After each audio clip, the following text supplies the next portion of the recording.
அனைவருக்கும் வணக்கம். இன்னைக்கான அரசியல் அப்டேட்ல நம்ம பார்க்க போற ரொம்ப முக்கியமான பரபரப்பான தகவல் என்ன அப்படின்னு பார்த்தீங்கன்னா, ஈரான் மீது அமெரிக்காவும் இஸ்ரேலும் தொடர்ந்து போர் புரிஞ்சுட்டு வந்துட்டு இருக்கிறது நம்ம எல்லாருக்குமே தெரியும். இந்த போர் பார்த்தீங்க அப்படின்னா 3வது வாரமா தொடர்ந்து நடைபெற்று வந்துட்டு இருக்குங்க.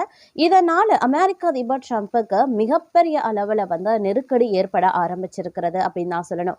இந்த விஷயத்துல என்ன நடக்கிறது, அவருக்கு ஏற்பட்டிருக்கக்கூடிய நெருக்கடிகள் என்ன, அதை சமாளிக்க அவர் என்ன பண்ண போகிறாரு, அடுத்த கட்ட நடவடிக்கை என்னவாக இருக்க போகின்றது, இந்த போரால உலக மக்களுக்கு ஏற்படுகின்ற விளைவுகள் என்ன அப்படிங்கிறத பத்தின பல முக்கிய பரபரப்பான அரசியல் அப்டேட்ஸ் தான் இன்னைக்கு வீடியோல நாம தெரிஞ்சுக்க போறோம். சோ இந்த பதிவு உங்களுக்கு மிக பயனுள்ள விகிதத்துல இருக்கும். வீடியோவை ஸ்கிப் பண்ணாம கடைசி வரைக்கும் பாருங்க.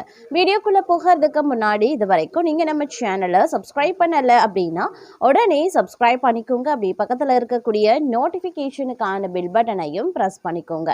சரி நேயர்களே, வாங்க வீடியோக்குள்ள போகலாம். ஈரானுக்கு எதிராக அமெரிக்காவும் இஸ்ரேலும் இணைந்து நடத்தக்கூடிய போரின் 3வது வாரத்தில் அதிபர் டொனால்ட் ட்ரம்ப் தனது அதிபர் பதவியின் எஞ்சிய காலத்தை வடிவமைக்கக்கூடிய முக்கியமான முடிவுகளை எதிர்கொண்டிருக்கார். இந்த போர் மேலும் தீவிரமடையக்கூடியதாகவும் கட்டுப்பாட்டுக்கு மிகவும் கடினமானதாகவும் மாறக்கூடும் என்ற போதிலும் ட்ரம்ப் இத்தகைய கவலைகளை பொதுவெளியில் வெளிப்படுத்துவதாக தெரியல. வெள்ளை மாளிகையில் 1 மணி நேரத்திற்கும் மேலாக நீடித்த ஒரு உரையில் அவர் இந்த போர் குறித்து பேசியிருக்காரு. ஆனா ஜான் எஃப் கென்னடி மையத்தில் நடைபெறக்கூடிய சீரமைப்பு பணிகள், வெள்ளை மாளிகையில புதியதொரு நடன அரங்கம் அமைக்கக்கூடிய திட்டங்கள், இந்த ஆண்டின் ஃபியாபா உலக கோப்பை, ஒரு குடியரசுக் கட்சி நாடாளுமன்ற உறுப்பினரின் உடல்நிலை மற்றும் பிற விவகாரங்கள் என போருடன் தொடர்பில்லாத பல தலைப்புகளை பற்றியும் அவர் பேசியிருந்தார். இத்தகைய பரந்த மற்றும் முன்னரே திட்டமிடப்படாத பேச்சு முறை ட்ரம்புக்கு இயல்பான ஒன்று. வார இறுதியில் அவர் தனது புளோரிடா ஓய்வு விடுதியில் கோல்ஃப் விளையாட்டிலேயும் ஈடுபட்டார். தனது சமூக ஊடக தளமான ட்ரூத் சோஷியல்ல ஈரானுடனான போர் குறித்து பேசுவதற்கு அவர் செலவிட்ட நேரத்திற்கு சமமான நேரத்தை அமெரிக்க உச்ச நீதிமன்றத்தை விமர்சிப்பதிலையும் செலவிட்டிருந்தார். ட்ரம்ப் பல தலைப்புகளில் கவனம் செலுத்தினாலும், ஒரு தலைவர் விரும்பினாலும் விரும்பாவிட்டாலும் போர் என்பது பெரும்பாலும் ஒரு அதிபரின் பதவி காலத்தையே முழுமையாக ஆட்கொண்டுவிடும் என்று வரலாறு காட்டுகிறது. இந்த போர் எதிர்பார்த்ததை விட நீண்ட காலம் நீடிக்கக்கூடும் என்பதற்கான அறிகுறிகளும் தென்படுகின்றன. முன்னதாக இந்த போர் ஏற்கனவே வெல்லப்பட்டு விட்டது என்றும் முழுமையாக முடிந்துவிட்டது என்றும் ட்ரம்ப் கூறியிருந்தார். ஆனால் தற்போது அது இன்னும் பல வாரங்களுக்கு அல்லது அதற்கும் மேலாக தொடரக்கூடும் என்ற நிலை உருவாகியும் இருக்கிறது. திங்கட்கிழமை பிற்பகல்ல ஏற்படக்கூடிய மாத தொடக்கத்தில் தான் மேற்கொள்ள திட்டமிட்டிருந்த சீன பயணம் இந்த போரின் காரணமாக 1 மாதம் தாமதமாகும் என்று ட்ரம்ப் அறிவித்திருந்தார். இதற்கான காரணத்தை வெள்ளை மாளிகையின் பத்திரிகை செயலாளர் கரோலின் லெவிட் பின்வருமாறு விளக்கியிருந்தார். தற்போதைய சூழல்ல முப்படைகளின் தலைமை தளபதியாகிய அதிபரின் தலையாய கடமை ஆபரேஷன் எஃபெக்டிவ்ரி நடவடிக்கையின் தொடர் வெற்றியை உறுதி செய்வதே ஆகும். இது ஈரானுக்கு எதிராக நடத்தப்படும் போருக்கு அதிகாரப்பூர்வமாக சூட்டப்பட்டிருக்கக்கூடிய பெயரை குறிக்கின்றது. இந்த வார இறுதியில் ஹார்முஸ் நீரிணை வழியாக செல்லும் கப்பல்களை பாதுகாக்க உதவும் வகையில நாடுகளின் ஒரு கூட்டமைப்பை உருவாக்க விரும்புவதாக அதிபர் டொனால்ட் ட்ரம்ப் சமூக ஊடகங்கள்ல தெரிவித்திருந்தார். இந்த பகுதி உலக வர்த்தகத்திற்கு மிகவும் முக்கியத்துவம் வாய்ந்தது என்றாலும் ஈரானின் தாக்குதல் அச்சுறுத்தல்களுக்கு உள்ளாகி வருகின்றது. அது குறித்து பதிவிட்ட ட்ரம்ப், இந்த செயற்கையான தடையால பாதிக்கப்படும் சீனா, பிரான்ஸ், ஜப்பான், தென்கொரியா, பிரிட்டன் மற்றும் பிற நாடுகள் தங்கள் போர்க்கப்பல்களை அனுப்பி வைக்கும் என்று நம்புகிறேன் அப்படின்னு தெரிவித்திருந்தார்.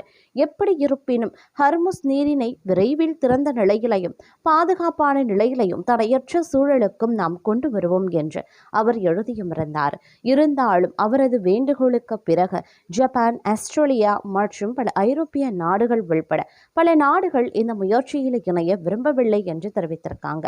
நாங்கள் ஒரு விரைவான போருக்குள் எடுக்கப்பட மாட்டோம் என்று பிரிட்டன் பிரதமர் ஸ்டார்மர் கூறியிருந்தார். அந்த நீரிணையில நிலவும் சூழலை கையாள்வதற்கு ஏற்றதொரு செயல்படக்கூடிய கூட்டு திட்டத்தை வரவேற்பதாகவும் அவர் குறிப்பிட்டிருந்தார். பிற நாடுகள் இதில் இணையாத காரணத்தால் குறுகியதாக இருப்பினும் மிகவும் முக்கியத்துவம் வாய்ந்த இந்த நீர்வழி பாதையை பாதுகாக்க அமெரிக்க கடற்படையின் கூடுதல் படைகளை அனுப்புவதா என்பது குறித்து ட்ரம்ப் தற்போது முடிவெடுக்க வேண்டிய நிலையில் இருக்கார். உலகின் மொத்த எண்ணெய் விநியோகத்தில் சுமார் 20% ஹர்முஸ் நீரிணை வழியாக நடக்கின்றது. திங்கட்கிழமை கடல்ல கன்னிவெடிகளை பதித்து பிற கப்பல்களுக்கு ஆபத்தை விளைவிக்கும் ஈரானிய கப்பல்களை அமெரிக்கா ஏற்கனவே அழித்து வருவதாக ட்ரம்ப் தெரிவித்திருந்தார். அதே வேளையில் ஒரே ஒரு கன்னிவெடி கூட பெரும் சிக்கல்களை ஏற்படுத்தக்கூடும் என்றும் எச்சரித்திருந்தார். மேலும் அவர் இது சற்றும் நியாயமற்றது. நாம போரில் வென்று வருகிறோம். இந்த சூழல்ல தற்போது செய்து கொண்டிருக்கும் இத்தகைய செயல்களை செய்வதற்கு அவர்களுக்கு எந்த உரிமையும் இல்லை அப்படின்னு சொல்லியிருந்தார். ஈரானுடனான மோதல்ல அமெரிக்கா தனது இராணுவ நடவடிக்கைகளை செயல்பாட்டில் வைத்தும் இருக்காங்க அப்படிங்கிறதுக்கான சில அறிகுறிகளும் தென்படுகின்றன.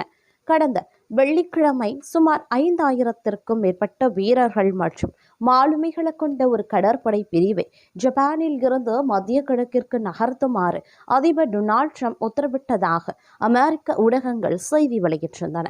ட்ரம்ப் மேலும் இராணுவ நடவடிக்கைகளை எடுக்க முடிவெடுத்தால் அது அமெரிக்க படைகளை அதிக ஆபத்தில் தள்ளக்கூடும்.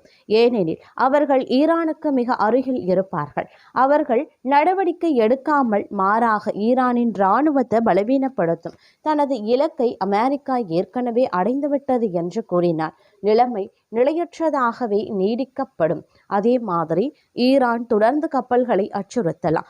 எண்ணெய் விலைகள் உயர்ந்த நிலையிலேயே நீடிக்கலாம். அப்படியானால் மத்திய கிழக்குல அதிகார சமநிலையை தெளிவாக மாற்றாமலேயே அமெரிக்கா பில்லியன் கணக்கான டாலர்களை செலவழித்திருக்கக்கூடும்.